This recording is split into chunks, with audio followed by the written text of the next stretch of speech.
Alors là, nous allons parler du kémitisme et du panafricanisme. Donc l'origine du kémitisme et du panafricanisme. Donc par rapport à cette vidéo, on va aborder plusieurs points essentiels pour la compréhension du message.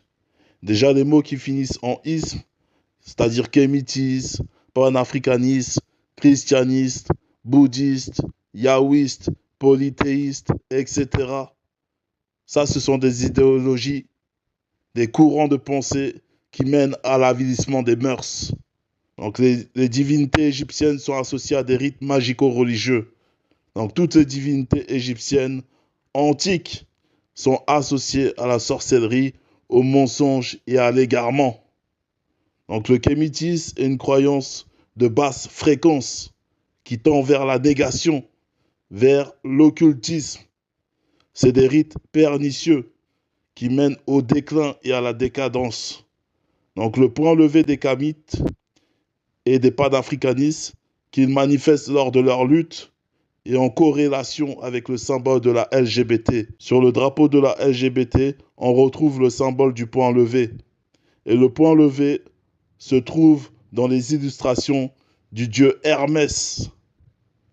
Et dans la mythologie grecque, Hermès avait une femme qui se nomme Aphrodite.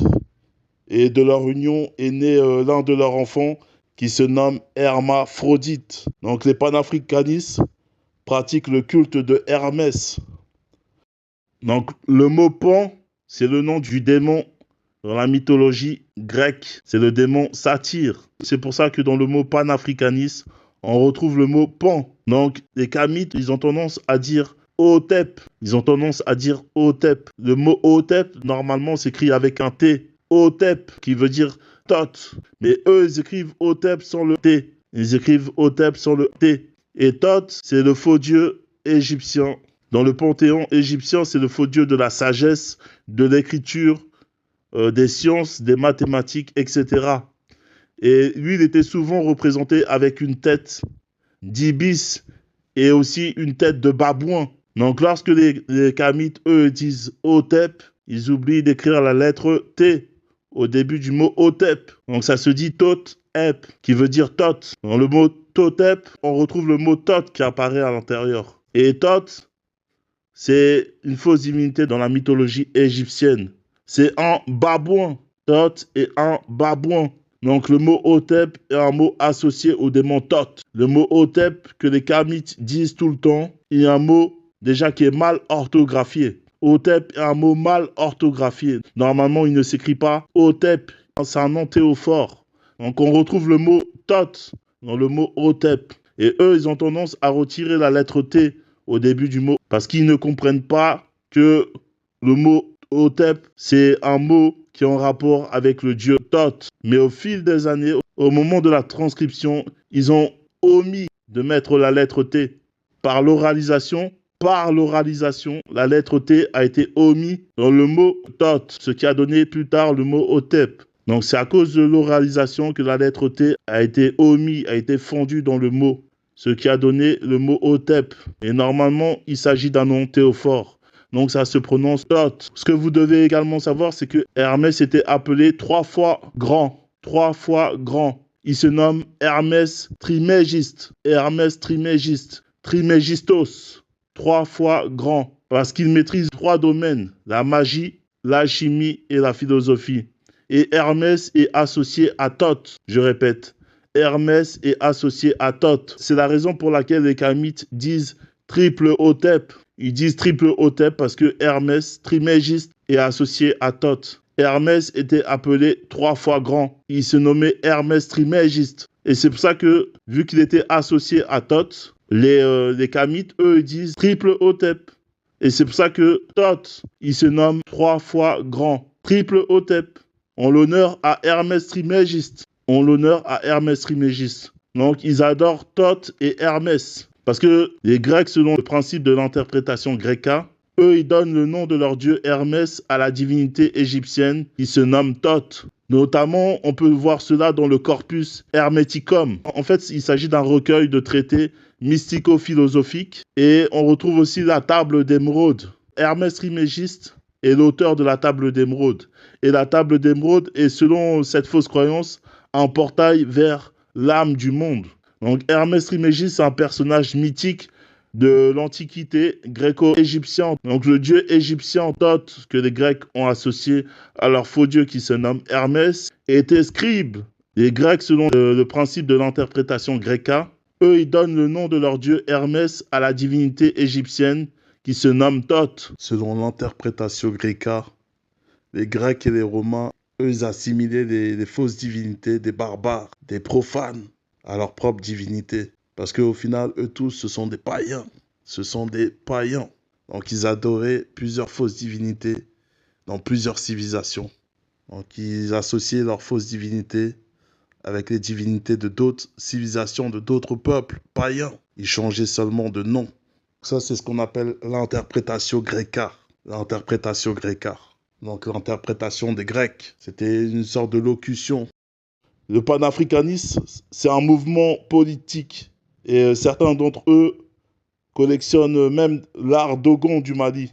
Parmi les sculptures et les statuettes des panafricanistes, on retrouve des anomalies. Il est important de signifier expressément que certains sont des collectionneurs de statuettes hermaphrodites. Donc, dans le mot panafricaniste, on retrouve le mot pan.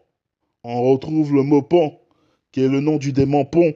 Et dans la mythologie grecque, Pon est le mauvais esprit satyre, qui a des appétits sexuels démesurés. Et aussi dans la mythologie des régions arctiques, dans la mythologie inuite, Pana, c'est une fausse divinité, c'est une démone. Pana, c'est une déesse qui s'occupe des âmes des morts avant leur réincarnation. Et le mot Pana, que l'on retrouve dans la mythologie inuite, se retrouve dans le mot panafricaniste. Donc le mot Pana, c'est le nom d'une démone dans la mythologie inuite. Donc vous adorez des mauvais esprits et vous êtes influencé par des mauvais esprits. Et dans le mot panafricaniste, il y a le mot Africa qui apparaît à l'intérieur, qui est le nom d'une démone dans la mythologie berbère. Donc les Kamites vénèrent plusieurs divinités égyptiennes. Eux, ils pratiquent le culte de Eka. Eka, c'est la personnification de la magie égyptienne. Le démon Eka se nomme aussi le Ka. Il s'agit d'une des divinités prépondérantes qui est à l'origine du kémitisme. Donc le mot kémite ne veut rien dire. Vous n'êtes pas des noirites. Le mot kam signifie noir. Le fait de rajouter it à la fin perd tout son sens.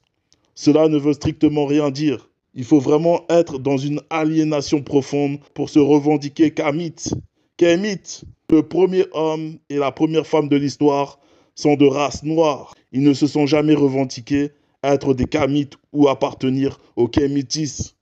Donc comment se fait-il qu'il y a des aliénés au cours de l'histoire qui s'inventent des dénominations inutiles?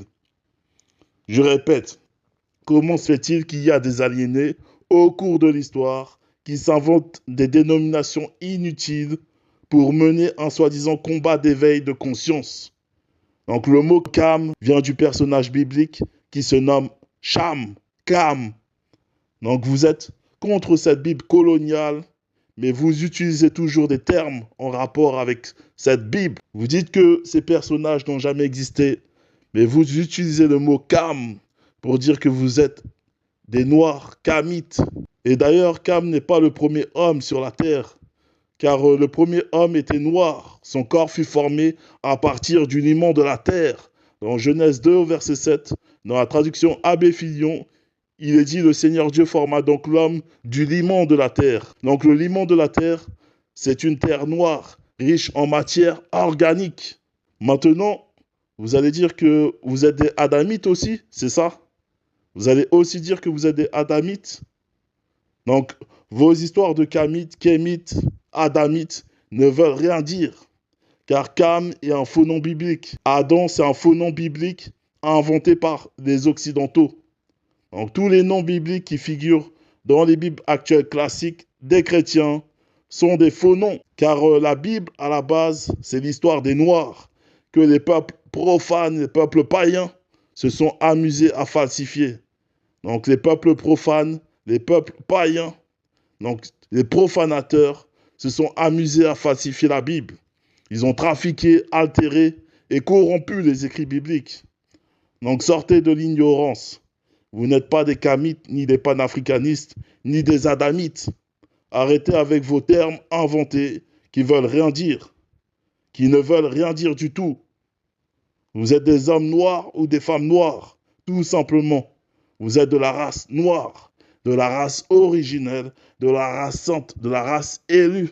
Et vous êtes gracieusement bénis de par votre ADN. Donc, réveillez-vous.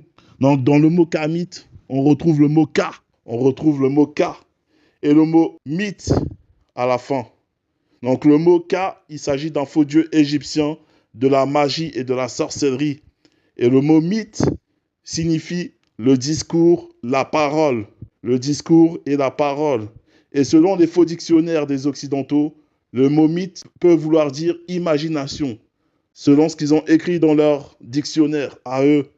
Donc les Kamites doivent comprendre dès à présent que les enseignements dans le kémitisme sont des enseignements de sorcellerie. C'est basé sur le culte du démon Ka, qui personnifie la magie et la sorcellerie. Donc le Ka est le faux dieu égyptien associé à la sorcellerie.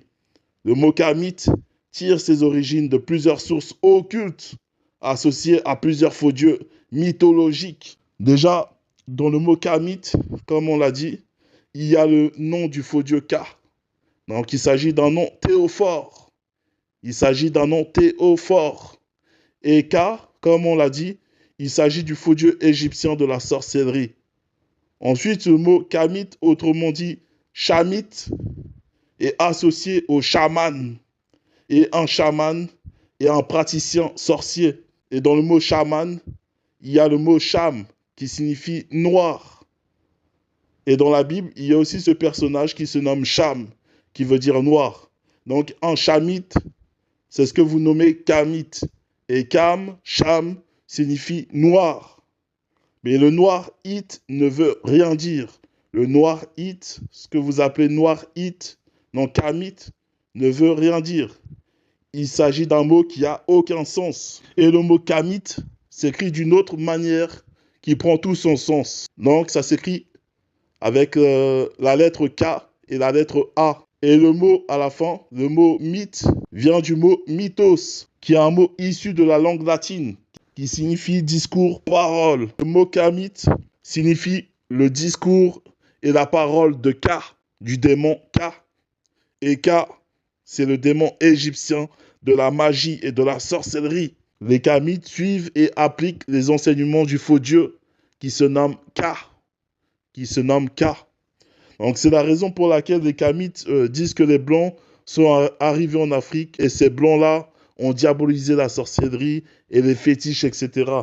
C'est ce qu'ils ont tendance à dire lors de leur combat, lors de leur lutte. Donc les Kamites, eux, ils sont contre la Bible, car eux, ils pratiquent la sorcellerie. Et dans cette Bible-là, il y a un passage qui parle contre la sorcellerie. Dans le livre de Deutéronome, dans Deutéronome 18, au verset 10, il est dit ceci.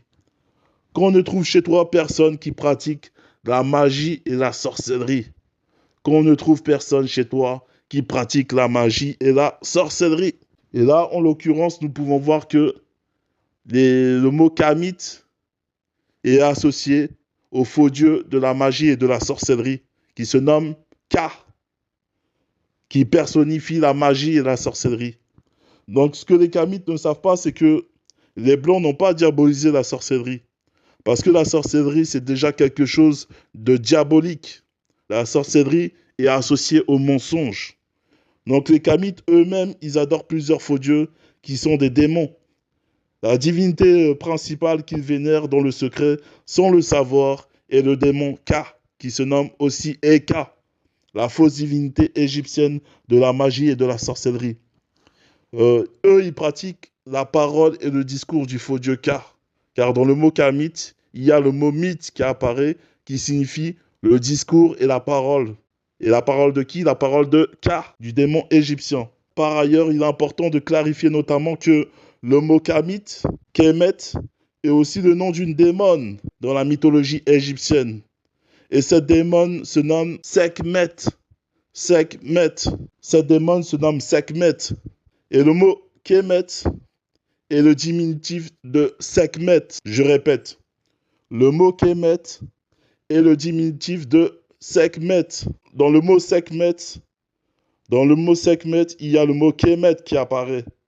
Et Sekhmet, c'est une puissante démon que les pratiquants du kémétisme vénèrent sans le savoir. Donc les Kémètes, les Kamites, eux, ils utilisent un antéophore. Ils utilisent un antéophore pour glorifier Sekhmet. Pour glorifier Sekhmet. Et cette démon Sekhmet, elle est représentée par une femme à la tête de lion. Elle a les attributs d'une femme avec la tête d'une lionne. Donc Sekhmet, elle était vénérée par des personnes dans l'Égypte antique qui se nommaient les sages Kémet. Les sages Kémet. Le mot Kémet, comme on l'a dit, c'est le diminutif de la démon Sekhmet. Et dans l'Égypte antique, il y avait des personnes qui se nommaient des sages Kémet. Et le mot sèche signifie scribe et écrivain. Donc les sages Kémet étaient des écrivains dans l'Égypte antique, qui étaient chargés d'écrire des histoires au sujet des dieux mythologiques de l'Égypte antique. Donc les sages Kémet, eux, c'était des scribes idolâtres. C'était des scribes idolâtres. Ils avaient la fonction d'écrivain. Ils étaient aussi considérés comme les gardiens du savoir magico-religieux. Donc le savoir égypto-religieux et magico-religieux de l'Égypte antique. Donc les sages Kémet, c'était les gardiens du savoir égypto-religieux dans l'Égypte antique. Il s'agissait d'un groupe de personnes non initiées et déracinées. Déracinées totalement de la vraie spiritualité. Donc les sages Kémet, c'était des personnes influencées par des mauvais esprits. Dans leurs agissements, dans leur comportement, eux, ils manifestaient l'état de pensée et les caractères de la démon Sekhmet. Leur nom est d'ailleurs issu de cette démon. Donc les sages Kémet, eux, ils pratiquaient le culte de Sech-At et de Sekhmet. Les sages Kémet, eux, ils pratiquaient le culte de Sech-At. Leur nom est d'ailleurs issu de cette démon, qui est l'épouse du démon Thoth. Et à la fois, cette démon-là, elle représente la déesse de l'écriture. Donc Sech-At, c'est l'épouse du démon Thoth. Donc Kémet, c'est le diminutif de la démon Sekhmet. C'est le diminutif de la démon Sekhmet. Et les sages Kémet, eux, étaient chargés d'écrire des histoires au sujet de la divinité Sekhmet, ainsi qu'ils avaient pour fonction de relater des histoires au sujet de plusieurs fausses divinités égyptiennes. Sekhmet, elle, c'est une démon guerrière, sanguinaire et guérisseuse au visage de lion. Les sages Kémet, ce sont des scribes. Et eux, ils n'étaient pas spécifiquement dédiés à Sekhmet, mais plutôt à l'écriture, à la transmission du savoir, à la gestion administrative et religieuse et culturelle de l'Égypte ancienne, donc de l'Égypte antique. Donc le mot sèche est en rapport avec l'écriture. Et le mot Sekhmet est associé à la vengeance et associé à la guerre. Donc les sages Kémet, ce sont des hors-la-loi. Car déjà, ils confondent la vengeance et la justice. Donc, les sages Kémet, ce sont des scribes malfaiteurs. Ce sont des écrivains qui apportent des écritures de vengeance. Des écritures qui vont à l'encontre de la vérité. Donc, les sages Kémet, c'était des écrivains. Tous les types de textes, ils pouvaient écrire tout type de textes. Donc, des textes religieux, des prières, des hymnes, des rites. Aussi des textes funéraires comme le livre des morts, des textes historiques, des textes en rapport avec la médecine, en rapport avec l'astronomie, en rapport avec les mathématiques. Ils travaillaient pour plusieurs fausses divinités, pas uniquement pour Sekhmet. Et eux, ils rédigeaient aussi donc des hymnes pour les faux dieux Ra, Osiris, Isis, Mat, Thoth, Sekhmet et bien d'autres. Donc Sekhmet fait partie du panthéon égyptien. Donc, les sages Kémet étaient aussi des gardiens de la tradition. Eux, ils veillaient à la bonne transmission des mythes. Ils veillaient à la bonne transmission des mythes, des rituels et des lois mythologiques. Donc, la démon Sekhmet, elle manifeste l'ambivalence. Parce qu'elle incarne à la fois la destruction et la guérison. Donc, les Kamites, eux, ils disent triple Hotep. Lors de leur combat, ils disent triple Hotep. Donc, Africa, c'est le nom d'une démon. dans la mythologie berbère. Et le mot berbère dans un sens caché veut dire barbare. Le mot berbère dans un sens caché veut dire barbare. Vous dites que vous êtes fiers d'être des Africains, donc des enfants d'une démone. Vous ne comprenez pas que les dénominations que vous portez sont des aberrations. Donc vous n'êtes pas des Africains, réveillez-vous. Vous n'êtes pas des Africains, il est temps pour vous de vous réveiller. La secte qui se nomme Urgence panafricaniste, eux, ils rendent un culte sans le savoir à plusieurs fausses divinités. Ils ont l'étoile à 6 branches, l'étoile à 6 pointes dans leur emblème de guerre. Et dans Acte 7 au verset 43, dans la traduction Bible de l'épée, il est dit ceci. Vous avez porté le tabernacle de Moloch et l'étoile à 6 pointes de votre dieu Réphan, entre parenthèses, Saturne, des figures que vous avez faites pour les adorer. Aussi les Kamites et les panafricanistes, eux, ils aiment bien parler de Kama, sans réellement savoir qui est Kama. Le vrai nom du continent n'est pas Kama, parce que Kama vient du faux dieu qui se nomme Kamadeva. Donc ils vont vous parler de Kama sans réellement savoir qui est Kama. Kama, c'est Kamadeva. C'est une fausse divinité en Inde. C'est une fausse divinité. Kamadeva, c'est la fausse divinité du désir. Kama en sanskrit, ça signifie désir, jouissance de la vie, le lit et le berceau. Et c'est pour ça que les Kamites, eux, ils disent que l'Afrique se nomme Kama. Parce que le mot Kama signifie le lit et le berceau. Et dans d'autres définitions, Kama est en rapport avec la jouissance et le plaisir et aussi la satisfaction. C'est pour ça qu'en Inde, ils utilisent le mot Kama composé d'un autre mot pour parler des rapports intimes. Les Kamites, ils n'adorent pas le véritable créateur. Les Kamites, eux, ils rendent des cultes plutôt aux faux dieux égyptiens, qui sont des mauvais esprits, des démons et des démons, qui sont des égrégores, qui sont à la fois aigris et gores, c'est-à-dire haineux et épouvantables. Donc toutes ces divinités dans la mythologie égyptienne sont associées à la sorcellerie. Toutes les divinités dans la mythologie égyptienne et dans toutes ces mythologies confondues sont des mauvais esprits qui changent seulement de nom. Donc les faux dieux qui sont dans la mythologie égyptienne, c'est les mêmes faux dieux qui se trouvent dans toutes les mythologies ainsi que dans toutes les religions. Ils changent seulement de nom et d'apparence. Dans les illustrations, ils manifestent des apparences trompeuses. Donc, Kama, c'est la fausse divinité qui se nomme Kamadeva. Il s'agit d'un mot qui est en rapport avec le désir, comme par exemple le désir de conquête, le désir d'exploration, le désir de possession, donc la possession des terres, des ressources. Donc, c'est une vision, on va dire, très très marquée par l'imaginaire colonial, qui est souvent érotisé et racialisé, et qui projette les désirs des Occidentaux sur le continent. Donc, on va dire que Kama, pour mieux comprendre Kama, est associé au désir. C'est associé au désir.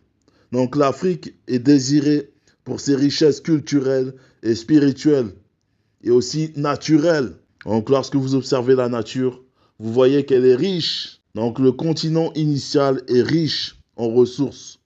Et c'est le berceau de toutes les civilisations. Donc, elle représente un lieu de retour aux sources, à la fois matériel et spirituel. Sauf que cet espace-là, en réalité, ne se nomme pas l'Afrique. Parce que, comme on l'a dit tout à l'heure, l'Afrique, c'est le nom d'une fausse divinité. Dans la langue originelle, on ne dit pas Afrique. Donc, à une époque, il y avait les Black Panthers. Ils étaient vêtus en vêtements noirs et aussi en cuir noir. Ils avaient le poing levé lors de leur lutte et ils avaient aussi des armes. Donc eux, ils étaient inspirés par la démon guerrière qui se nomme Sekhmet. C'est pour ça qu'il se nomme Black Panther, qui fait référence toujours à une espèce qui est semblable à Sekhmet en apparence. Donc la démon Lion Sekhmet, c'est une démon de l'Égypte antique. Donc, ils ont choisi le nom Black Panther en référence à la démon Lion Sekhmet.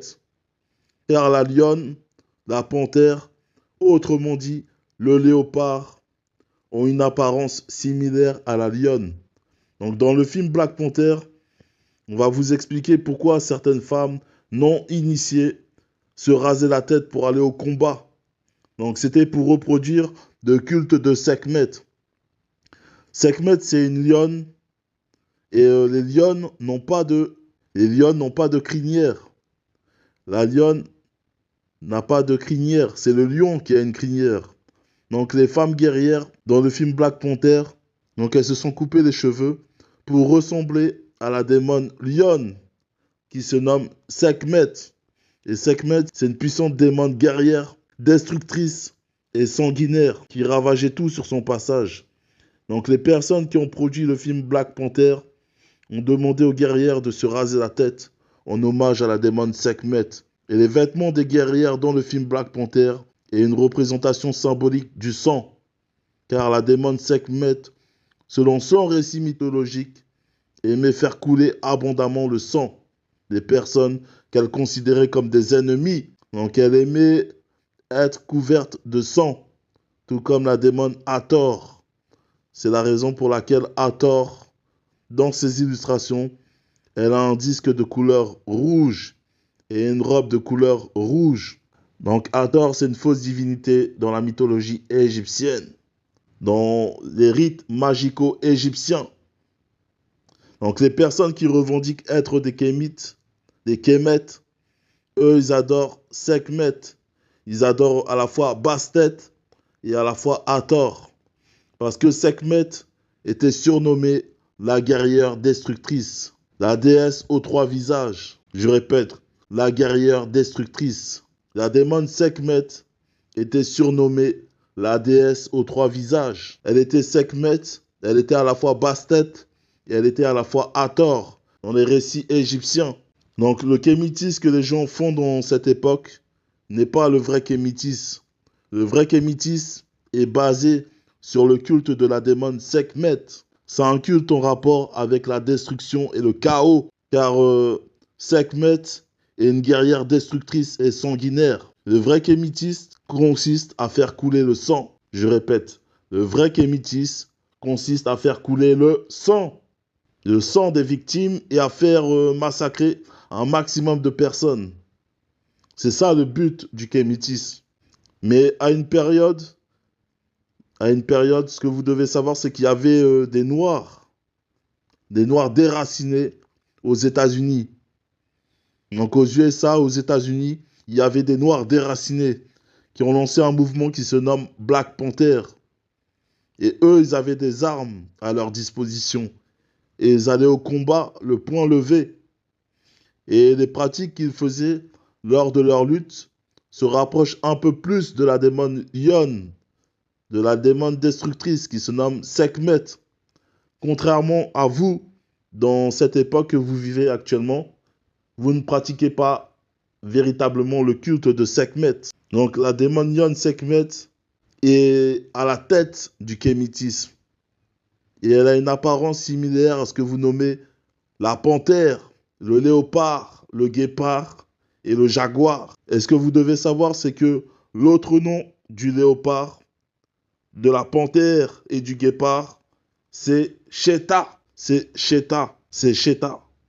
Maintenant, ce que les mauvais esprits ne veulent pas que vous puissiez comprendre est que le mot Cheta, qui fait toujours référence à la panthère, au léopard, au guépard, dans un sens caché, pour le culte de la démon Sekhmet, cela veut dire Chétan. Cela veut dire Chétan. Donc les personnes qui pratiquent le kémitisme adorent sans le savoir Chétan.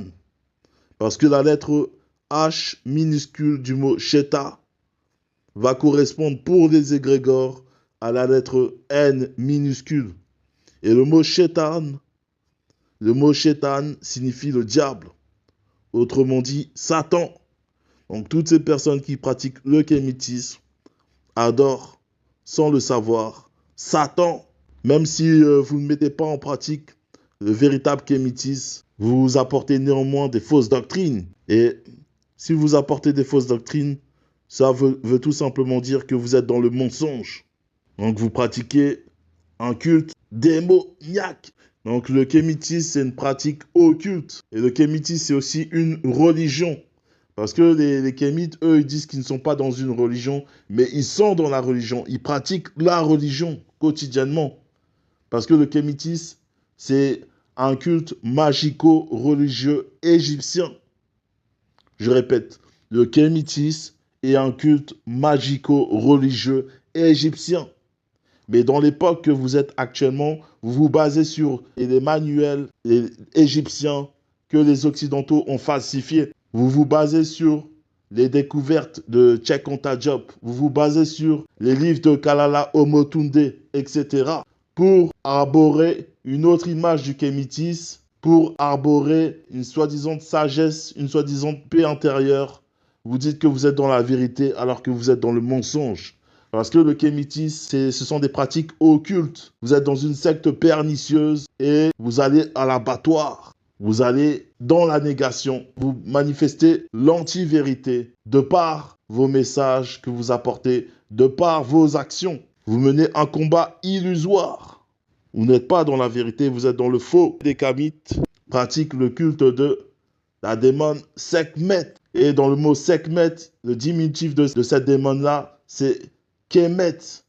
Donc toutes ces personnes qui pratiquent le culte du kémitisme, ils pratiquent le culte de Sekhmet, la démon qui était destructrice et sanguinaire. La démon Sekhmet est une buveuse de sang, et une buveuse de sang, et une buveuse de sang dans la mythologie égyptienne. Donc les kémites, ils adorent une démon buveuse de sang. Et vous ne mettez pas en pratique le véritable culte de Sekhmet, mais vous êtes néanmoins dans le faux, dans le mensonge. Vous êtes dans l'égarement total, car vous apportez des fausses doctrines et vous menez un faux combat, un combat spirituel illusoire.